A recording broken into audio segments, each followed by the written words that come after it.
আগেই বলেছিলাম নৌকায় লোক বেশি উঠলে নড়াচড়া করতে হয় না।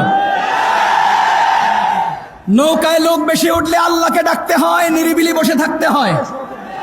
৭১ সালের স্বাধীনতার অবদান ভাগাভাগি হয়েছে, ২০২৪ সালের স্বাধীনতার অবদান ভাগাভাগি চলবে না, ভাগাভাগি চলবে না। সবাই করেছে, সবাই করেছে।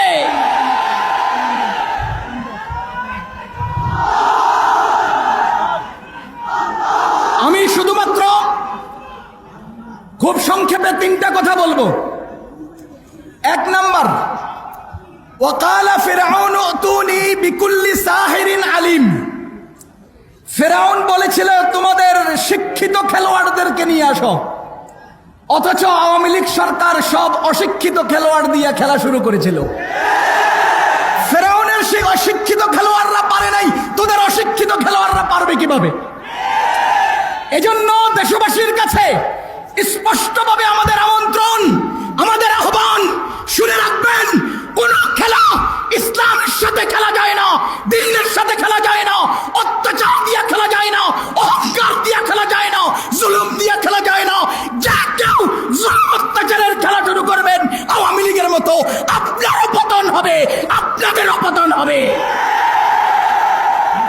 পরবর্তীদেরকে বলতে চাই, আমরা এক জালিম থেকে দেশকে স্বাধীন করে নতুন জালিমের হাতে দিতে চাই না।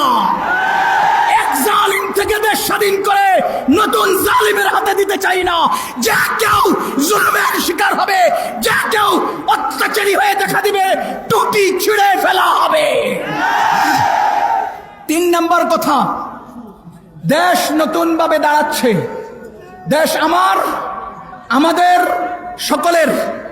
হেফাজতে ইসলাম বাংলাদেশ, ওলামায়ে কেরাম, ঊর্ধ্বতন কর্মকর্তাগণ যেইভাবে আমাদেরকে দিক নির্দেশনা দিবেন, আমরা দ্বীন ইসলামের ছায়াতলে মুরব্বীদের দিক নির্দেশনা মতো চলবো ইনশাআল্লাহ।